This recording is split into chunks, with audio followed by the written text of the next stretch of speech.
Guy, you have a new book called Enchantment, The Art of Changing Hearts, Minds, and Actions. Basically, how people can kick butt without burning bridges. And in your book, you describe the pillars of enchantment. They're likability, Yes. trustworthiness, and a great cause. So Yes. which is the most critical? In every case, in every company, for different people, it is different. I would say that the key to Apple is a great cause, i.e. they have great products. The key to Virgin and Virgin America is the likability of the CEO, Richard Branson.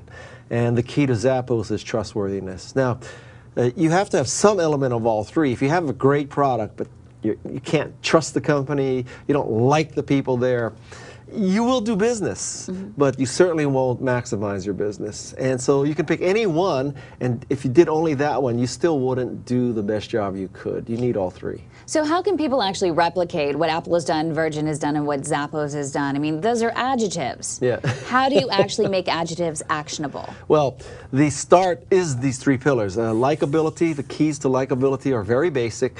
A great smile, where you smile with not only your jaw but your eyes, right? So, you know, crow's feet is in. I mean, it's a good thing. No more Botox, no more plastic surgery. A good firm handshake. I provide a mathematical formula for the perfect handshake. And also that you dress appropriately, that you neither dress too far above or too far below your audience, that you're saying to them, I respect you, I'm dressing like you do. Trustworthiness, the first step in trustworthiness is that you trust others. This is not a chicken or egg thing. You have to trust others before they will trust you. That's true. Zappos trusted women, and they trusted Zappos. That was the specific order. If they had told me that their business model would depend on women buying shoes without seeing them or trying them on, I would have told them they're crazy. But obviously it's worked, and it's worked because they've trusted women so much that they say to women, you buy the shoe, you get it at our expense. If you don't like it, you send it back at our expense. So you have to trust others. I think you need to default to a yes attitude, where whenever you meet people, you're thinking, how can I help them, as opposed to how can they help me? That characterizes the relationship from that point forward. And the final thing is that, using a metaphor of baking, you can either be a baker or an eater. And an eater sees a pie and says, I want as much of the pie as possible. Give me that slice of that finite pie. A baker says, I can bake more pies and I can bake bigger pies. And the people who are trustworthy are bakers, not eaters. And for a great cause, product, service, idea, I have the acronym DICE, which stands for DEEP, which is great products have great feature sets, lots of things they do. The I stands for intelligence, great products and services. When you look at them, you say, someone thought of my pain.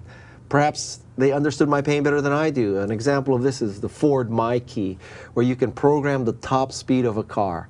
So if you give your son the keys to your GT500 Shelby Mustang, 0 to 60 in 4.5 seconds, 155 miles an hour, badass Mustang. Sounds like a personal experience. Yeah, I know this situation in depth. It would be nice if you gave your teenage son the key and it was programmed to 55 miles an hour. And it doesn't control how fast he can get to 55 in, but it does control 55 as the top speed. So I consider that a very intelligent product. C stands for complete. A great product is not just the leather and the rubber and the steel. It's the totality of the car experience. It's the totality of the software experience. It's not just the software. It's the manuals. It's the documentation. It's the online support. It's the string of enhancements. It's the community around it. Developers, developing apps for the iPhone as part of the total ecosystem of Apple.